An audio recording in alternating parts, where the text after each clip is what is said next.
We are living through a crisis which is unprecedented in human history. A warming planet with rising global temperatures that threaten civilization as we know it is only a single dimension of a much larger collapse. Biodiversity loss, deforestation, desertification, soil erosion, ocean acidification, sea level rise, and increasingly extreme weather events are each a major crisis unto themselves, and collectively, they are larger than the sum of their parts. Words fail to capture the severity of this situation. These crises are not happening in a void. Rather, they are the result of the social and economic conditions of the modern world. Fundamentally, these compounding crises are the direct result of how our society is organized, under the logic and rule of a hegemonic capitalist global order. When issues of the environment are divorced from the social, political, and economic conditions that create these problems, we are making a crucial misstep in addressing these crises in a meaningful and productive way. As the climate changes and the environmental conditions become more hostile to human life on this planet, it will be our power structures and social arrangements which will determine how many people will die and who they will be. We know all too well that the corporate entities and their PR machines spend incredible sums of money to create and uphold a public perception of the ecological crisis that points the blame away from capitalism and towards the individual responsibilities of consumers. Growing carbon emissions, vast deforestation, the use of slave labor in the Congo, the lead in Flint's drinking water, the profitability of weapons manufacturing, and the microplastics in our bloodstreams are all connected. They all have a common cause: capitalism and its fundamental logic, which prioritizes profit above all else. This ideology shapes our world and is rooted in a history of colonization of land, exploitation of labor, indigenous genocide, and extractive military campaigns, all which continue today. These systemic and structural forces of domination and oppression are the direct cause of the ecological crisis, which in turn give rise to social crises such as forced migration, political instability, psychological distress, and increasing costs for basic necessities such as food, housing, and clean water. For those of us in this room, we are, relatively speaking, lucky in that our access to these basic needs is not likely under immediate threat. But we are regularly reminded, through pandemics, hurricanes, or floods, that security is more precarious than we might think. It is also likely we are living in a state of constant stress, anxiety, depression, disassociation, always just getting by financially, while also grappling with an existential dread at what the future might hold. When faced with these challenges of securing housing, navigating the healthcare system, affording groceries, paying the bills, a global collapse feels like an abstract problem which takes place in a distant future or a far-off land. However, the belief that our modern consumerist lifestyle can go on indefinitely is delusion detached from reality. It is not enough to intellectually acknowledge that capitalism is bad. We must start acting as if its continuation is a threat to all life on Earth, because it is. Unless we recognize that confronting these interconnected and worsening crises means radically uprooting the capitalist hegemony, its underlying assumptions, we will continue to make meaningless reforms and marginal adjustments to a death machine. These systems cannot be reasoned with. There are no ethical, moral, or environmental considerations that will stand in its way, extracting profit and sending it up the social ladder to consolidate wealth and power into fewer and fewer hands. If we choose to continue this path, we can expect a further normalization of mass death and objective depravity. The ramping up of social and ecological crises will bring with them intensifying levels of housing insecurity, resource scarcity, climate refugees, and abject poverty. We can expect that these problems will not be confronted with reason or compassion, but doubling down on dehumanization, mass surveillance, and carceral violence. Our laughable political structures will continue to function only for the benefit of the wealthy. Incarceration, brutalization will be wrought upon growing numbers of people unable or unwilling to participate in a delusional and destructive economic and social order. While the majority of the population struggles to survive, denied basic dignity, the wealthy will live in walled-off gated communities of affluence and opulence. They will be guarded by an institution of organized violence whose primary task is the protection of private property and the maintenance of an unjust status quo, the police.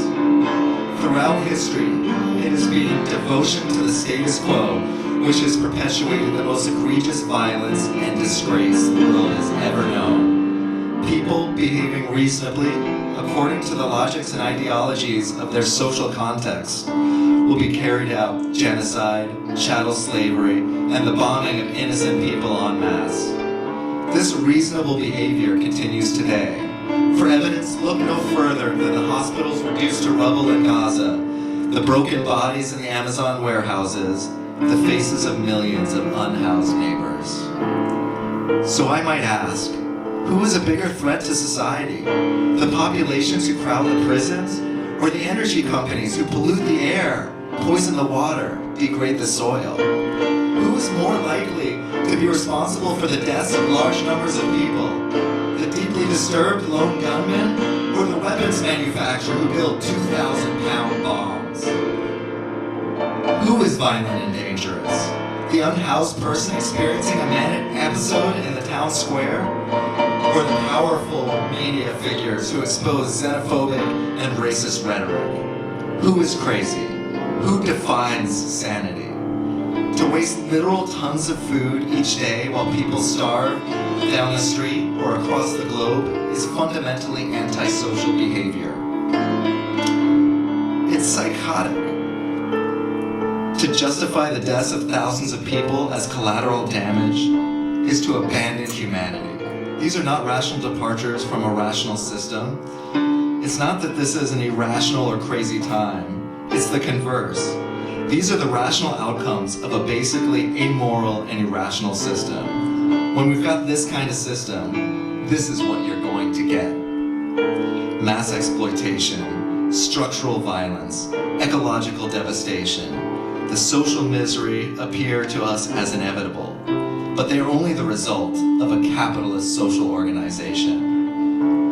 We lose sight of the socially dysfunctional and morally reprehensible nature of our culture when a mentality of dehumanization is constantly reinforced. A society that worships opulence while it normalizes millions of people sleeping in the streets is deeply sick. Stepping over dying people on a daily commute or passively scrolling through images of genocidal violence among curated ads and selfies are standard activities in our society. The consequence of structuring our world according to such abnormal and unnatural conditions is mental, physical, social, and political dysfunction. These psychological tormenting conditions are guaranteed to cause stress, loneliness, and feelings of existential sadness. Meaningful connection cannot thrive in these conditions. The seeds of compassion struggle to germinate in a soil of domination. Immiserated by this reality, we become less able to love or connect, emotionally dulled, and rationally confused. The compounding social, political, economic, and ecological crises are guaranteed to result in cataclysmic shifts on a global scale. Though this collapse will certainly result in further injustice, violence, chaos, and fear, it also may present a possibility of overturning the unjust conditions that currently dominate, for creating a social reality which no longer relies on vast exploitation, resource hoarding, genocidal colonial violence, and ecological destruction. a profound transition is inevitable. We are undoubtedly facing the end of the world as we know it. But this current global hegemonic order needs to be ended in order for something better to emerge. How can we meet this moment, not exclusively as an apocalyptic threat, but also as a sort of opportunity for revolutionary change? We are living in the single most significant moment in human history. The realization can be paralyzing, but it's also charged with meaning. People need meaning, fundamentally. Perhaps the collapse can provide a sense of purpose and urgency to join the collective struggle for a better future.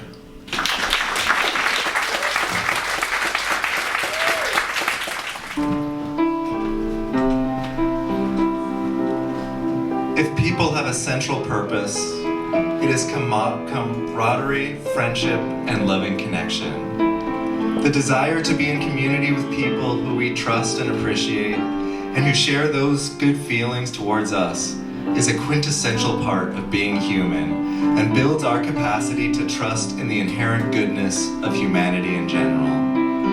A life dedicated to the rejection of the profit motive in favor of loving connection and autonomous mutual care requires a break from consensus reality of normalcy shaped by the violence and domination of the capitalist empire. But you are not crazy to be feeling depressed or anxious. Given these conditions, it would be weird not to be depressed and anxious. Our refusal, mind, body, and spirit, to conform to and abide by the demands of a society hurtling towards catastrophe is not weakness, illness, or pathology, but a sign that we have somehow managed to retain our humanity. Our feelings of fear, grief, rage, and panic are fully justified and appropriate given the reality we are subjected to. Individuating and pathologizing these feelings and emotions denies an opportunity for a collective recognition of the alienation we all experience and fails to identify our mutual enemy, capitalism and its logic. For the chance of a better future, or any future at all, profound changes must take place in the way we relate to each other. We may see in the coming crisis acts of solidarity and mutual aid which are inherent in human communities, especially under crisis or amidst tragedy. In the collapse, what will matter most for our material survival and our emotional health will be whether we are part of a loving community whose members are prepared to be there for each other. As the social and ecological conditions worsen, a community of people we are in physical contact with, who we depend on for help and who can depend on us for support, will be the most important resource of all. These relationships are the building blocks of a radically different society. It is only through encounters with and involvement in robust networks of collective care that people build capacity for more loving, more compassionate, more collective ways of organizing their lives. The connections we make, the friendships we hold dear, the love we cultivate, and the experiences we share are what give life purpose and meaning. It is crucial that we start building these communities, these networks, and these relationships now. The future is uncertain and unpredictable. Few people become active participants in a community whose well-being one has investment in. There are no instructions for building a better world. There are no certain paths to take to the future. No specific political ideologies, spiritual practice, or strategic blueprint can provide us all the answers. We must remain open to a flexible and dynamic sensibility that nurtures trust in the capacity to care for each other. There are no guarantees, but there are possibilities. What is important is not anticipating exactly what is going to happen, but retaining our basic humanity regardless of what happens. As the bottom drops out, we will be forced to ask ourselves, who will we become now? Love might be an organizing principle around which we build our new social worlds. Not the commodified and limiting notion of love sold to us on television, but love in the context of a radical social ethic, an uprooting of capitalist ideologies in favor of a social arrangement which recognizes that our well-being, our emotional health, and our material security are all collective processes that are deeply interconnected. This is not a passive rhetoric, but a means by which we find solidarity in the interest of common struggle and collective liberation. Our ability to pose a meaningful threat to power, to radically transform the conditions of the world, is connected to our capacity for connection, compassion, love. Without these, we are mindlessly compliant to ideologies or numb to the severity of the situation. Love, to be fully realized, must be revolutionary. Revolution, to be realized, must be loving. Our grief for the suffering of the world, our justified rage at the systemic exploitation, our concern for human and non-human life, and our joyous acts of collective resistance can all fall under the banner of a revolutionary social love ethic. Grief, after all, is a manifestation of love, and our capacity to grieve is in some ways proportional to our capacity to care. Grief is painful, but when we process our grief in community, we are less likely to slip into despair.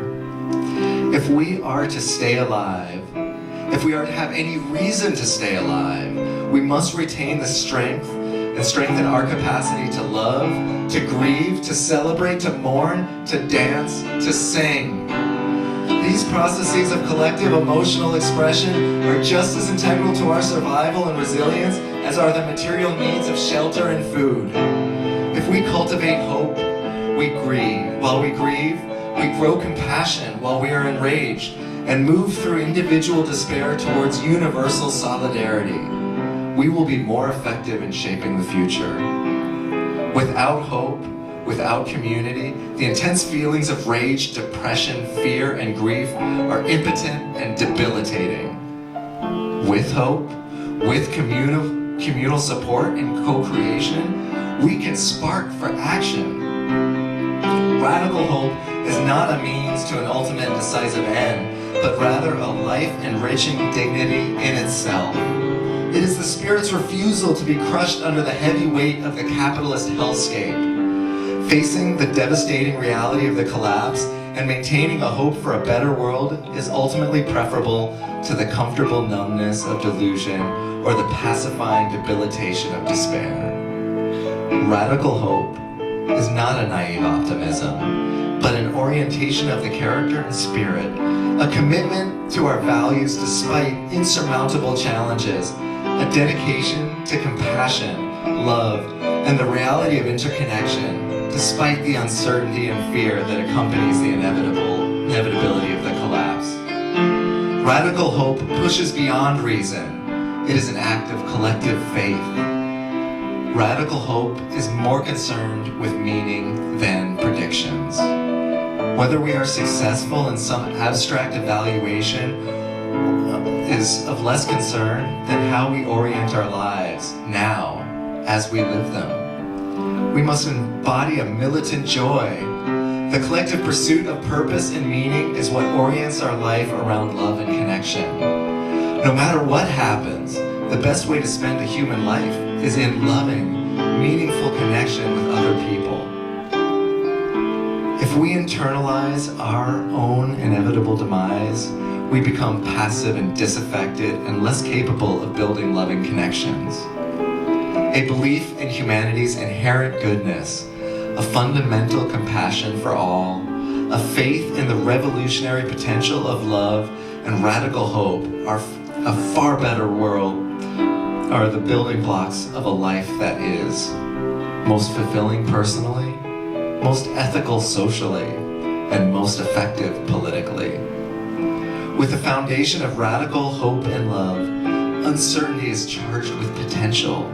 rather than fear. No matter what happens, we must face it with a reverence for beauty, with love as our guiding principle. As Joanna Macy has said, what a great last gasp if we realize we have fallen in love with each other.